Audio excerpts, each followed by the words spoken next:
Hey everyone, Brendan Sander here. How are you? Thanks so much for joining me and welcome to a special review for the brand new Nine Inch Nails album. It's a soundtrack for Tron Ares. First new music for Nine Inch Nails since Ghost Parts 5 and 6 in 2020, but that was digital only. So it's been even longer since we got a physical, tangible album like this, just released on September 19th of 2025. And the big question is, how did Nine Inch Nails get to the point of recording a soundtrack? Well, we're going to answer that along with a full breakdown and review and unboxing of the album. So stick around for that. We'll get into it here in just a bit. But before we start, if you're new to my channel and haven't already hit the subscribe button, please do. Also leave a comment, hit like. All those things do help support my channel. I'd greatly appreciate it. And of course, as an added bonus, by turning on notifications, you'll never miss an episode and stay up to date on really cool things like this with a review for the brand new Nine Inch Nails Tron Ares soundtrack. So originally Nine Inch Nails was the sole venture of mastermind Trent Reznor. Despite having a band name, Trent would play all the instruments himself, usually except for drums on it. But as far back as 1994, Trent worked on music scores. In 2001, he would record a score for the film 1 Hour Photo, but unfortunately the music for that was deemed not appropriate for the film, and so it wasn't released. But those compilations, or compositions, I should say, came out as the album Still. That was the second disc in the album, and All You Can't Leave Behind in 2002. That was a live album, but the second disc was a bonus studio album called Still. But it wasn't until 2010 when Trent Reznor paired up with Atticus Ross and recorded the soundtrack for the movie The Social Network that they really became well known for soundtracks.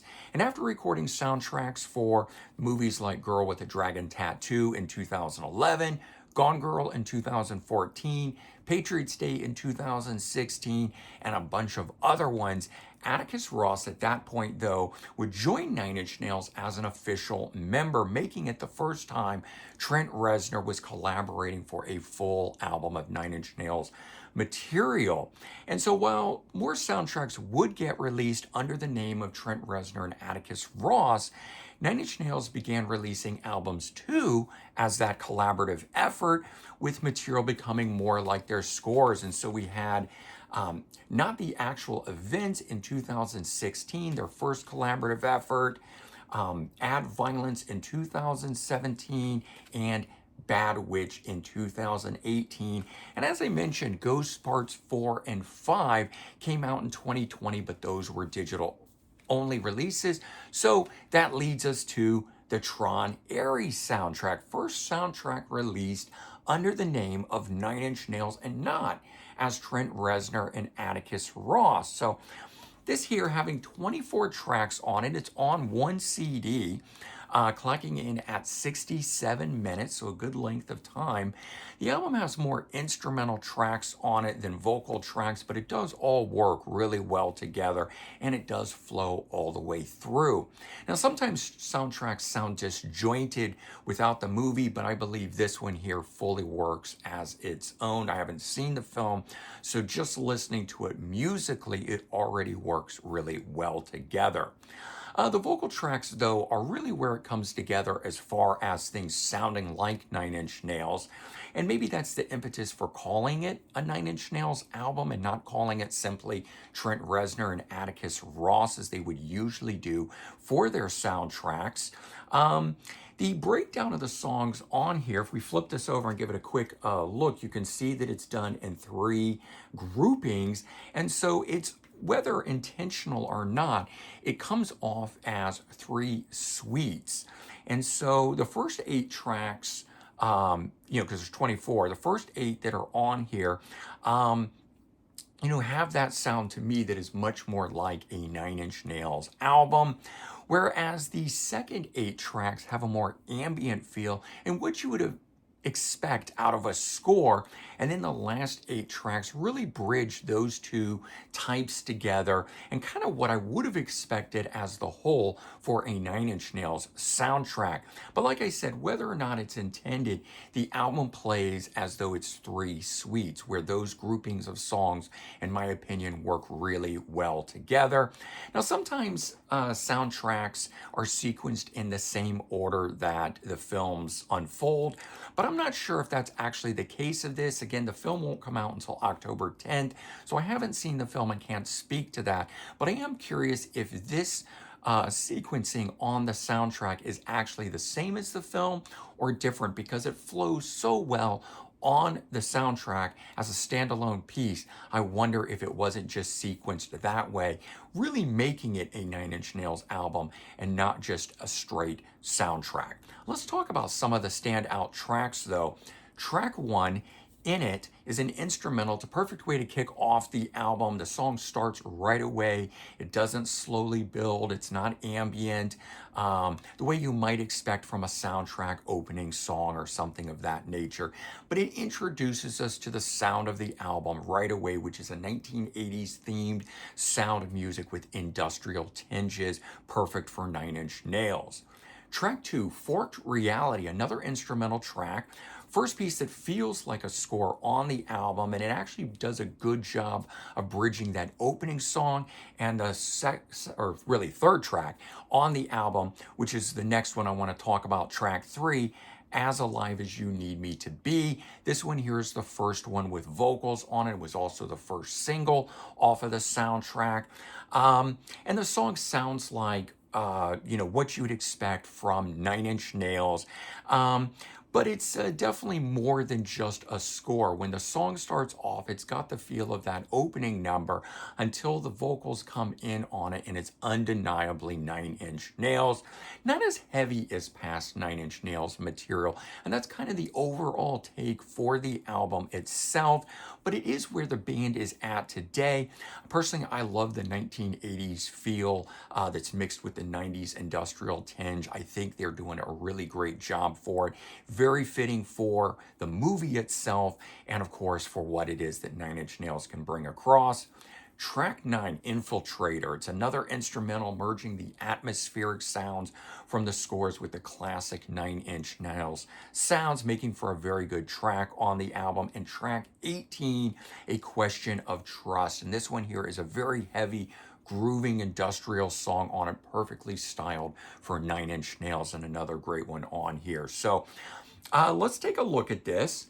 On the front here, we really don't get any notice that this is Nine Inch Nails, other than it says down here at the bottom, score by Nine Inch Nails there. Now, when we flip it over, we get the Nine Inch Nails logo bigger than we do the Tron Ares soundtrack. I kind of wish that were on the front of this, but then again, they're pushing this as a soundtrack, and whether or not, they're, I don't know, trying to push it as a Nine Inch Nails. I see it as a Nine Inch Nails album, but, it is a soundtrack, so I guess that's why we're going to have, the logo big like that on the back side of this thing.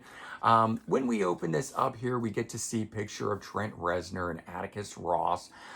This is where a booklet would normally be, and that is the extent. It is a single page of information like that with the Nine Inch Nails logo on it. And I feel like this is maybe more what the album cover should have been on here. We could have had something more like that with music inspired by the film or something like that. I don't know. But again, I'm looking at it as a Nine Inch Nails album, whereas perhaps maybe Trent Reznor, Atticus Ross are seeing it as a soundtrack. We do get the that's the CD, silver disc CD. It's not in any kind of sleeve. And as I had already flipped over on it, we get this. They do put a sticker over where maybe an old barcode is, or maybe there is no barcode. And it does cover up a bit of the last track on here, and that kind of bums me out. I tried to peel it off, but it started to leave a very bad sticky residue and tear, so I just opted to leave it on.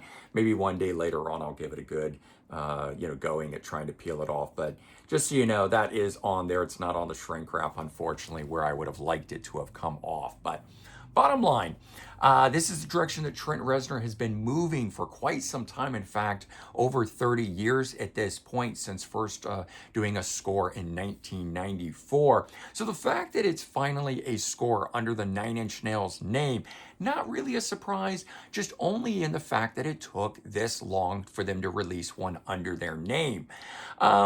As soundtracks go, though, I can totally see Nine Inch Nails doing this. I think it's going to fit the film well. If you know Tron and the series, the last soundtrack was done by Daft Punk, another electronic style group, and it fit very well. And of course, Tron always having had that futuristic appearance, and then in the sound, it fits perfectly where they're going. And I'm actually glad they went in a different direction than, say, having Daft Punk continue that. I like that we have a different sound here, but again, fits all together very well. So the films are not going to be that disparate when you're watching them musically, soundtrack wise, appearance, they all work, and that is a very good thing and a testament, I think, to Nine Inch Nails for what they were able to do on this. But as a standalone album, the whole thing works and flows well from track to track. But if we break it down as a Nine Inch Nails album,